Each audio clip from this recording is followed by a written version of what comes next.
Okay, so now we're going to look at reduction formula, right? So for us to be able to apply reduction formula, we need to have our cast diagram, right?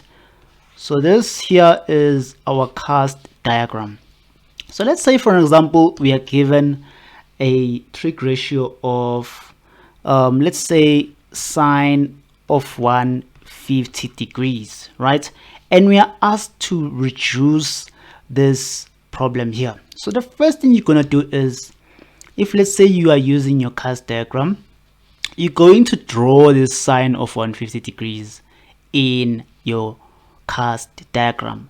So if we can look here, this is 90 degrees, so this is 180 degrees here. So definitely 150 degrees lies between 180 and 90 degrees. So let's say this here is your 150 degrees, right, which lies between 180 degrees and 90 degrees, right? So this is your 150 degrees, but you want to reduce it in calculation form. So let's say now the angle that lies here is theta. So for you to be able to reduce, so when you reduce, you are basically writing this 150 degrees in another format. But because 150 degrees lies between 90 degrees and 180 degrees, which means when you reduce, you must either use 90 degrees or 180 degrees, right? So let's use 180 degrees. So we're gonna say our sine of 150 degrees is equals to sine of 180 degrees minus, why minus? Because our 150 degrees is less than 180 degrees, so we have to subtract this theta here. So we're gonna subtract that theta here, so which means now this will give us our 150 degrees, right? Let's say, for example, this theta is equals to 30 degrees, right? So which means we're going to have sine of 180 degrees minus 30 degrees. So if you take it back, it will give you your 150 degrees, right? So but we don't want to take it back, we want to still reduce this problem here. So it means now that your sine of 180 degrees minus theta, which you know your sine of 180 degrees minus theta lies in the second quadrant where sine is positive. So you're going to have your sine of 30 degrees. So you're just going to take this special angle here, right? So that is how you're going to reduce this problem here. So the first thing you do, if maybe you don't understand, you're going to draw your 150 diagram and represent it, then subtract the angle, right? Subtract the angle, which is theta. In this case, theta is 30 degrees. Then which means now you have your sine of 180 degrees minus 30 degrees, right? And then you need to remember that 180 degrees minus theta lies in the second quadrant. Therefore, since your theta is equal to 30 degrees, then you're going to take that special angle. So you're going to say sine of that special angle, which is 30 degrees, because your sine is positive in the second quadrant. So that's how we reduce our problems here, our trig ratios. So let's say we reduce another one. Let's say in this case, we're going to reduce our cos of 330 degrees. So let's say we reduce something like this, cos of 330 degrees. So we are asked to reduce this problem here. Where does cos of 330 degrees lie? That's the first thing you need to ask yourself. So you need to represent it. So to represent it, we know very well that it's 330 degrees, and looking at 360 degrees, which means it's less than 360 degrees and it's above 270 degrees. So by drawing it, maybe it's somewhere here. So this will be our 330 degrees, right? But for us to reduce it, we must subtract this angle here, because this 330 degrees starts from this point here, it goes up until this point here. So that is your 330 degrees, right? So we need to subtract this angle here, which we can call theta. So when you reduce, you're going to say this cos of 330 degrees is equals to cos of, so you can use your angle 360 or 270 to reduce this angle here. So let's use 360. So you're going to be 360 here minus the theta, which is this one here.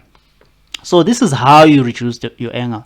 So let's say your theta is equals to 30 degrees, because whenever you reduce, you want to make sure that it still goes back to the original angle. So you're going to have cos of 360 degrees minus 30 degrees. So if you subtract 360 minus 30, it still takes you back to 330 degrees, right? So now you have 360 degrees minus 30 degrees, which we know very well that it lies in the fourth quadrant. So 360 degrees, if you remember your cos diagram, minus theta, only cos is positive, and we are using cos here.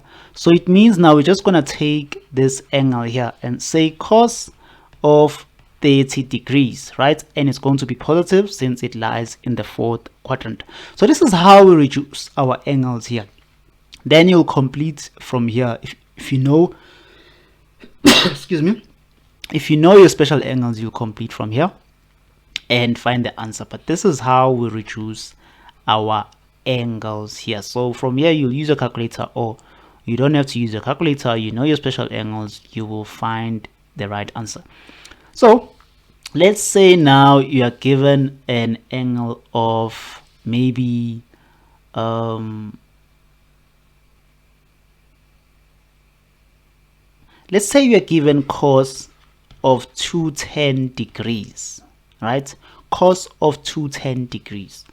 So cos of 210 degrees, we have here 180 degrees, we have here 270. So definitely 210 degrees lies between, right? Lies between. So let's say this is your cos of 210 degrees. So if you were to identify this angle, it starts here, then it goes and ends here, right? So meaning now that there's an angle here that has been subtracted since it lies between 270 and 180 degrees. So for you to be able to identify this angle here, you need to say cos of 210 degrees is equals to cos of, so you're gonna use either 270 or 180 degrees to find this angle here. So let's use 180 degrees. So use 180 degrees plus theta, right? So but you know very well that theta is, let's say, going to be 30 degrees. So therefore you're gonna say cos of 180 degrees plus theta. Why are you adding? Because this is the lowest angle between this 210 degrees. So you have to add with whatever angle to be able to identify this angle here. So it's going to be cos of 180 degrees plus theta, which you know very well that cos in this quadrant, it's negative because only tan is positive in this quadrant. So you're going to say negative cos of theta. But remembering that the cos of theta, the theta is actually 30 degrees. So it's just going to be negative cos of 30 degrees, right? So that is how we reduce our angles here. We're going to look at our Cartesian plane and see where that angle given lies. And then from here, we're going to use the angles between that line of the given trig ratio. Then we subtract or add to identify the position of that angle, right? So that is how we do it. So either we're going to use your special angles to subtract, or we're going to use a non-special angle to subtract. Thank you so much for watching. If you have any questions, suggestions, or comments, please write them in the comment section below. Don't forget to subscribe to the channel for more videos.